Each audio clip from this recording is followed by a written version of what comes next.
Hi, Tom Trust again. It's the 31st of January 2007. This is a bit of a long one, okay, so you have to bear with me.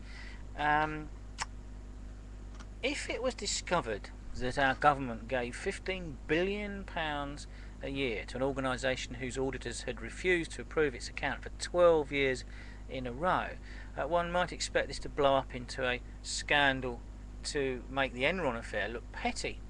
But a mystery of our time is why there's not more outrage about the accounts of the European Union, to which British taxpayers gave £15 billion in 2005. Every public company in Britain, in fact in the EU, must present its annual balance sheet according to strict rules, but the EU itself produces accounts that break all the rules that it imposes on everyone else. Do as I say, not as I do. They don't use double entry bookkeeping. Tens of billions of euros float in and out of the books without explanation. Year after year, the European Union's Court of Auditors refuses to approve the accounts because they're riddled with what are known as material errors and irregularities. Now, anyone who dares to question this shambles is treated with certain disdain. There was a woman called Marta Andreasen who, after the corruption scandal that forced the resignation of the entire European Commission in 1999, she was made the EU's chief accountant. She was the first accountant in the post, and she was so appalled by what she found that she refused to sign the accounts. Her predecessors, by the way, you might have thought, well, if you're going to appoint a chief accountant, you want somebody who is actually by occupation an accountant, but some of her predecessors included an architect and an engineer. Pretty handy. Well, I suppose they did their household accounts. Now, her reward for refusing to sign the accounts was to be suspended within weeks, and that was done by fax from Neil Kinnock. Remember him? He used to be a Labour leader. I used to look up to him, and then he reneged on Britain and became a European. At the time, he was the Commission's vice president in charge of cleaning up its affairs. So here is one of the people working for the EU who says, oh, these accounts, they're a shambles, can't sign these. So in order to help cleaning up the EU affairs, Kinnock sacked her.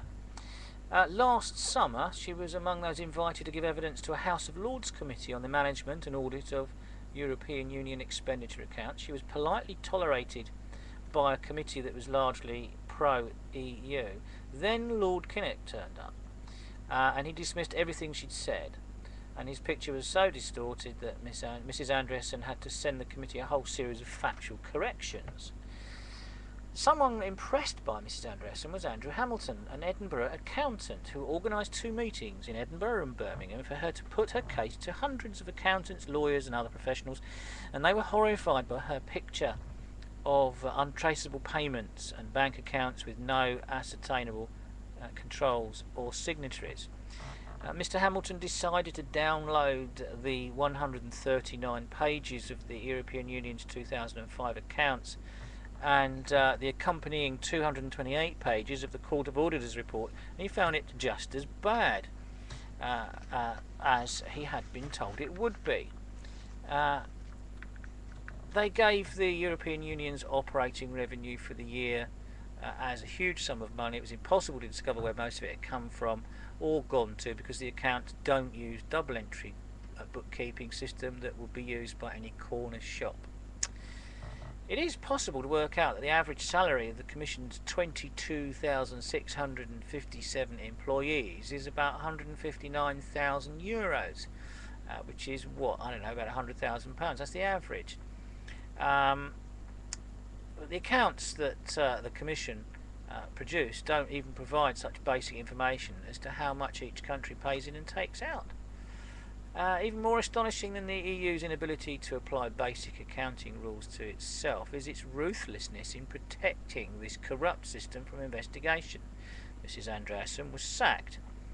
In the last couple of weeks in the European Parliament, Ashley Moat, a British MEP, wanted to ask her successor, Brian Gray, some pertinent questions arising from her criticisms, and the rest of the committee present hastily voted to bring the session to an end, so no questions could be asked. So, would you donate voluntarily to an organisation that can't have its accounts agreed for 12 years on the trot? I'm I'm not sure I want to. If I could find a way of preventing any of my tax from finding its way to Brussels, I would. I suppose the only way I can do it is to work out what proportion of my tax does go to Brussels and withhold that from the Treasury with a polite note saying, sorry, haven't been asked about it, didn't vote for it, don't wish to contribute to it, so not sending that money.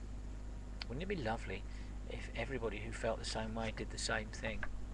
But there we are. We have to get out of the EU. Sorry this was a long, boring one about accounts, but this is the EU, of which the UK is, I would say, an unwilling partner. We have to get out. Thank you.